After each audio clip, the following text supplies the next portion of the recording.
अच्छे कार्यों को करने का नियम लेना और बुरे कार्यों को छोड़ना व्रत कहलाता है। व्रत के लक्षण हिंसा, झूठ, चोरी, कुशील और परिग्रह का त्याग करना विरत होना व्रत है। 5 पापों के त्याग को व्रत कहते हैं। व्रत 2 प्रकार के होते हैं, अगारी और अंगारी। अगारी व्रत एक देश व्रत पालन करने वाला जीव अगारी यानी गृहस्थ अनुव्रती है। इनके 5 अणुव्रत और 7 शीलव्रत, 3 गुणव्रत और 4 शिक्षाव्रत, इन 12 व्रतों होता है।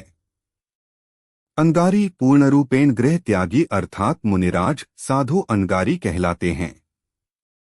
श्रावक भी 2 प्रकार के व्रती और अव्रती होते हैं। व्रती श्रावक के 5म गुणस्थान होता है। अव्रती श्रावक के 4th गुणस्थान होता है। 4था और 5वां गुणस्थान समयत्व सहित होने पर ही होता है। अगर 4था और 5वां गुणस्थान वाला व्रती हो लेकिन सम्यक दर्शन नहीं है तो उसके अव्रती श्रावक का 4था गुणस्थान भी नहीं है। कोई व्यक्ति इन पापों को नहीं करता है लेकिन उसने त्याग नहीं किया तो उसका व्रत नहीं कहलाता, वह अव्रती ही रहेगा। जब आप इन पापों का बुद्धिपूर्वक त्याग करेंगे तभी आप व्रती कहलाते हैं। श्रावक गृहस्थ के 12 व्रत। अनुव्रत 5 हिंसादि पापों का एक देश त्याग अनुव्रत है। ये 5 होते हैं, अहिंसानुव्रत, सत्यानुव्रत, अचौर्यानुव्रत, ब्रह्मचर्यानुव्रत, परिग्रह परिमाणानुव्रत।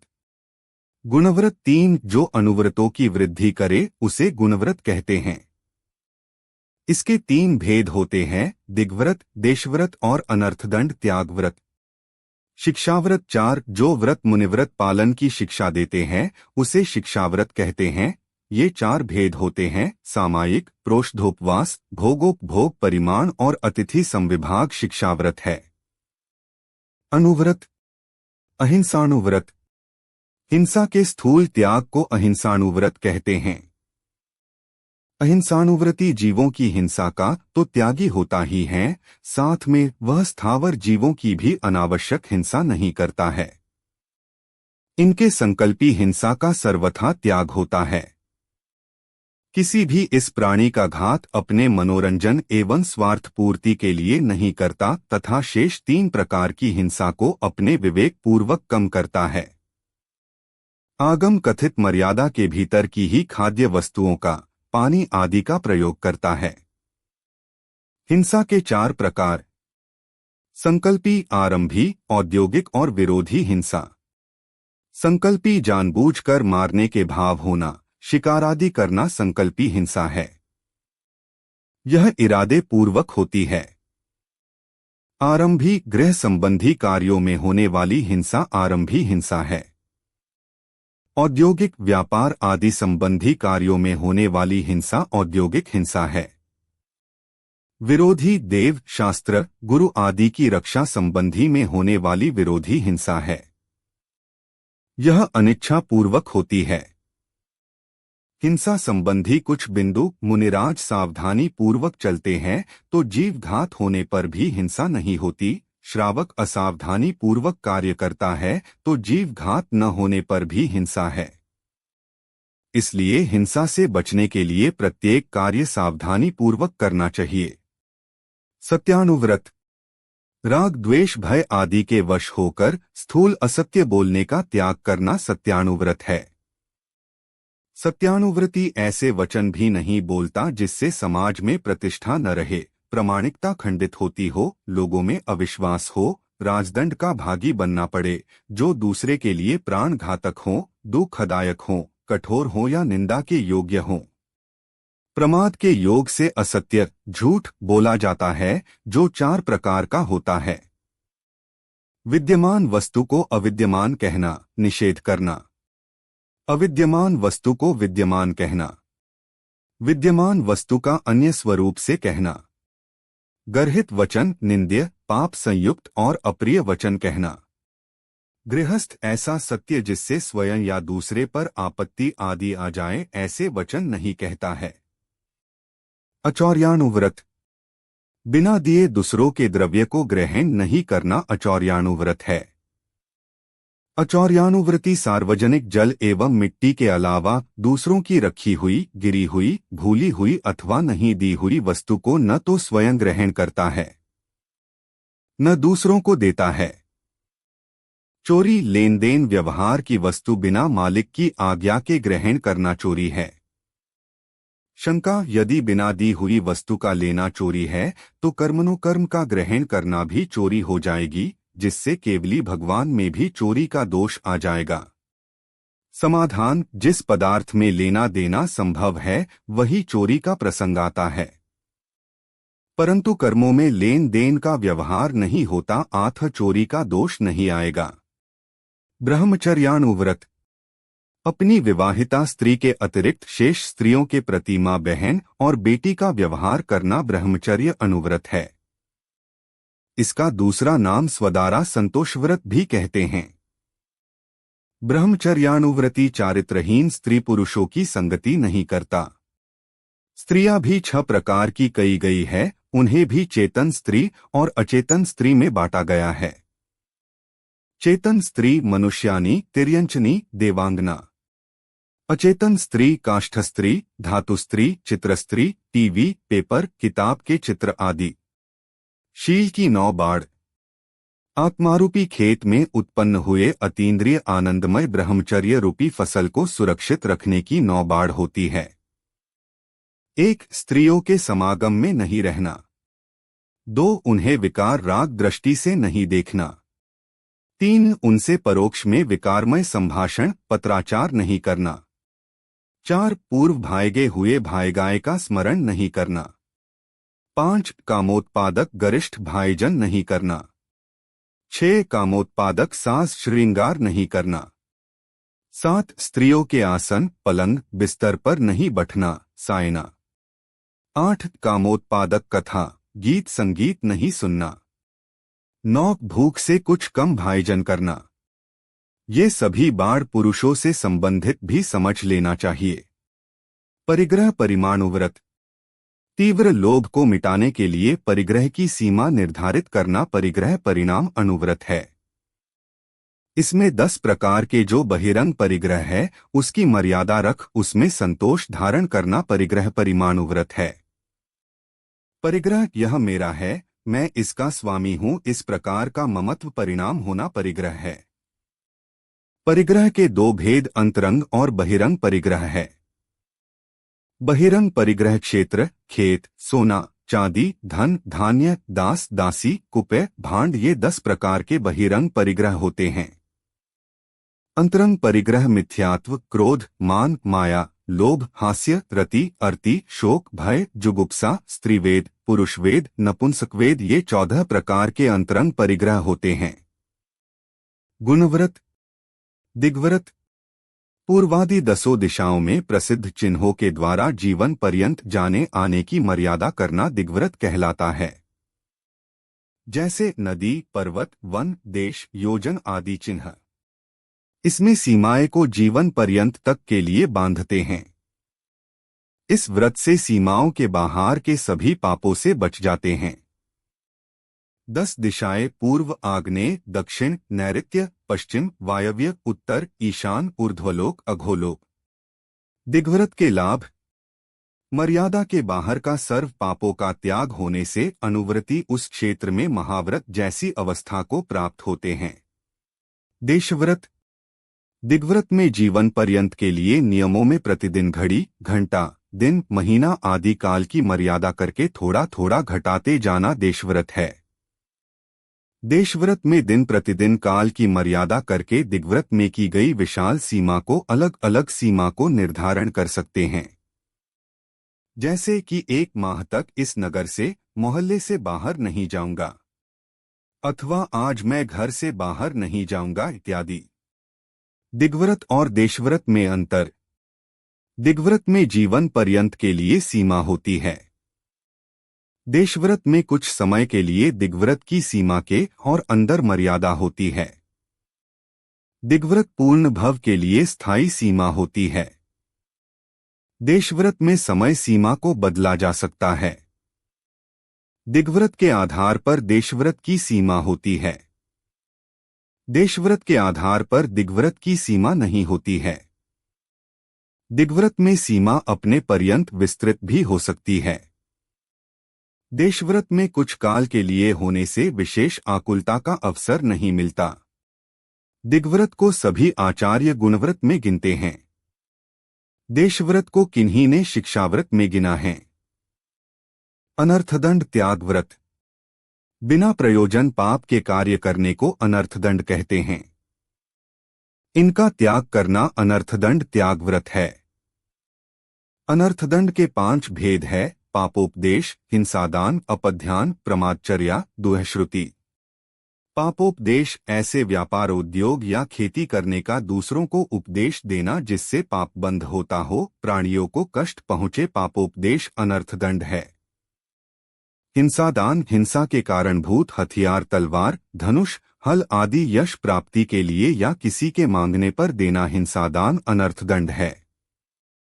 जैसे बम, पिस्तल, फरसा, पटाखा, तलवार, कुत्ता, बिल्ली, मुर्गा आदि। निंद्य पापात्मक आजीविका करने वाले को ब्याज पर पैसा उधार देना, हिंसक पशुओं का पालन करना, बारूद, चूहा मारने की दवाई, गुड नाइट आदि का व्यापार करना, बीड़ी, सिगरेट पीने वालों को मचिस आदि देना, घातक परिणाम वाले तलवार, छुरी, बंदूक, बाण आदि देना हिंसादान है। अपध्यान, दूसरों की जय पराजय, मृत्यु कैसे हो, द्वेष के कारण यह चाहना कि इसकी दुकान नष्ट हो जाए, खेती जल जाए आदि अपध्यान अनर्थदंड है। अपध्यान अर्थात दूसरे का बुरा सोचना। अन्य के दुखादि के चाहने से स्वयं का कुछ लाभ नहीं होता है, स्वयं को व्यर्थ में ही महापाप का बंध होता है। अपने सोचने से दूसरे का बुरा नहीं होता है, अन्य का बुरा भला उसके स्वयं के पाप पुण्य अनुसार होता है। प्रमादचर्या, बिना प्रयोजन जमीन खोदना, जल बहाना, अग्नि जलाना, हवा के उपकरण चलाना, वनस्पति को तोड़ना, यत्र तत्र घूमना आदि प्रमादचर्या हैं। मंजन करते हुए, नहाते हुए जल का बहना, खाना बनाते समय, टीवी चलाते समय अग्निकाय जीवों की हिंसा, पंखा आदि चलाते हुए, बगीचे में पेड़ों को शेप में काटने में होने वाली हिंसा प्रमादचर्या है। दुहश्रुति, खोटा सुनना, पढ़ना दुहश्रुति है। चित्त को कलुषित करने वाली व हिंसा को बढ़ाने वाली विकथा सुनना, साहित्य पढ़ना, नाटक, सिनेमा आदि देखना या श्रृंगारिक कथाओं के पढ़ना सुनना दुहश्रुति अनर्थदंड है। आरंभ, परिग्रह, मिथ्यात्व, रागद्वेष, अहंकार, ममकार और काम के द्वारा चित्त को कलुषित करने वाली पुस्तकों, साहित्य को पढ़ना दुहश्रुति है। सामायिक, मन, वचन, काय, कृतकारित अनुमोदना से की हुई मर्यादा के भीतर या बाहर के क्षेत्र में कुछ समय के लिए 5 पापों का त्याग करने को सामायिक कहते हैं। इस व्रत का धारी दिन में 1 बार, 2 बार अथवा 3 बार सामायिक करता है। रागद्वेष को त्याग कर अपने परिणामों को स्थिर कर एकांत स्थान में प्रतिदिन विधिपूर्वक देव वंदना करना सामायिक शिक्षाव्रत है। सामायिक में केवल अपनी आत्मा का ही ध्यान करा जाता है। अगर आत्मा में ध्यान नहीं ना लगे तो पंच परमेष्ठी का ध्यान लगाना चाहिए। सामायिक के लिए उपयोगी: 1 योग्य क्षेत्र, मंदिर, वन, बाग, घर, एकांत में न ज्यादा शीत हो न ज्यादा उष्ण और दंशमसक मच्छर से रहित स्थान हो। 2 योग्य काल, संधि काल, रात का अंत, दिन का अंत, अन्य कोई भी काल ये योग्य काल है। निषेध्य भकंपादि में सामायिक नहीं होती। 3 योग्य आसन, पद्मासन, अर्धासन, सुखासन, खंडासन योग्य आसन है। विशेष केश, वस्त्र, अंग बांधकर सामायिक करनी चाहिए। 4 मन शुद्धि, खोटे विचार नहीं करना चाहिए। 5 वचन शुद्धि, पाठ नहीं भूलना चाहिए, अशुद्ध नहीं बोलना चाहिए, इशारे नहीं करने चाहिए। 6 काय शुद्धि, वस्त्र, आसन शुद्ध होने चाहिए, शौच की अपवित्रता नहीं होवे। 7 भाव शुद्धि, भाव शुद्ध या शुभ होने चाहिए। सामायिक का काल: जघन्य 2 घड़ी, मध्यम 4 घड़ी, उत्कृष्ट 6 घड़ी। 1 घड़ी 24 मिनट। प्रोष्धोपवास: पर्व के दिनों में प्रोषध या उपवास या प्रोषधोपवास करना प्रोषधोपवास है। यह उत्तम, माध्यम और जघन्य से 3 प्रकार का होता है। पर्व अष्टमी व चतुर्दशी को पर्व कहते हैं। प्रोषध एक बार भोजन करना। उपवास चारों प्रकार के आहार का त्याग। प्रोषधोपवास पर्व के एक दिन पहले तथा एक दिन बाद प्रोषध तथा पर्व के दिन उपवास प्रोषधोपवास है। उत्तम प्रोषधोपवास अष्टमी चतुर्दशी को उपवास और पहले और अगले दिन एकासन करना है। यह 16 प्रहर यानी 48 घंटे का होता है।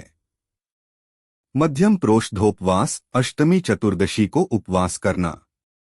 यह 36 घंटे का होता है। जघन्य प्रोषधोपवास अष्टमी चतुर्दशी को एकासन करना, इससे 24 घंटे बाद ही कुछ खाया जाता है। प्रोषधोपवास में क्या त्याग? चारों प्रकार का आहार, पाप, कषाय, इंद्रिय विषय, शरीर से ममत्व, आरंभ, व्यापार, स्नान, श्रृंगार, स्त्री संसर्ग का त्याग, घर गृहस्थी के कार्यों का निषेध है। शास्त्रों के अनुसार तो सप्तमी तेरस के दिन व्रती को एक समय भोजन लेकर 12 बजे मंदिर जी धर्मशाला में उपवास के लिए चला जाना चाहिए। अष्टमी चतुर्दशी को पूर्ण उपवास, नवमी अमावस्या, पूर्णिमा को 12 बजे घर जाकर भोजन लेना चाहिए जब तक मंदिर धर्मशाला में रहे। धर्म ध्यान में लगे रहना चाहिए। व्रत के दिनों में श्रृंगार, सेंट आदि का निषेध है। उस दिन मंजन स्नान भी नहीं करना चाहिए। शरीर से निर्लिप्त होकर व्रती को मात्र स्व आत्मचिंतन करना है। भोगोपभोग परिमाण व्रत। भोग और उपभोग की वस्तुओं में आसक्ति घटाकर काल की मर्यादा लेकर त्याग करना भोगोपभोग परिमाण व्रत है। भोग जो वस्तु एक बार भोगने में आती है, जैसे दाल, रोटी, सब्जी, फल आदि, उसे भोग कहते हैं। उपभोग जो वस्तु बार बार भोगने में आती है, जैसे वस्त्र, मकान, आभूषण, वाहन आदि उपभोग कहलाते हैं। त्याग के प्रकार। त्याग भी 2 प्रकार का होता है, यम और नियम। यम जीवन भर के लिए त्याग करना यम है। नियम काल की मर्यादा लेकर त्याग करना नियम है। यम और नियम रूप त्याग से लाभ।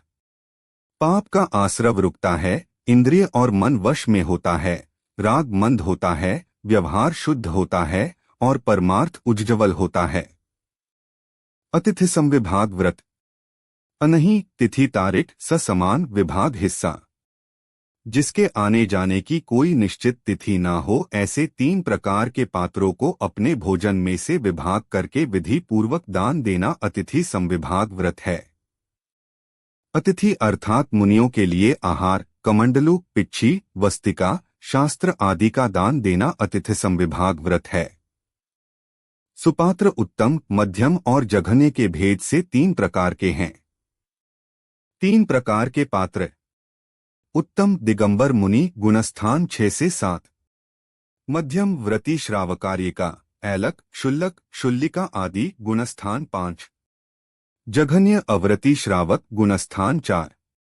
यदि कभी व्रती को पात्र नहीं मिले आहार दान के लिए, तब वह अपना व्रत निभाने के लिए भावना भाएगा। अपने भोजन से पूर्व की मैं हाथ जोड़कर भावना भाता हूँ कि पूरे मनुष्य लोक में जितने भी मुनि, आर्यिका, ऐलक, शुल्का जी आदि का निरंतराय आहार हो, ये भावना भाने के बाद वह स्वयं भोजन ग्रहण करता है।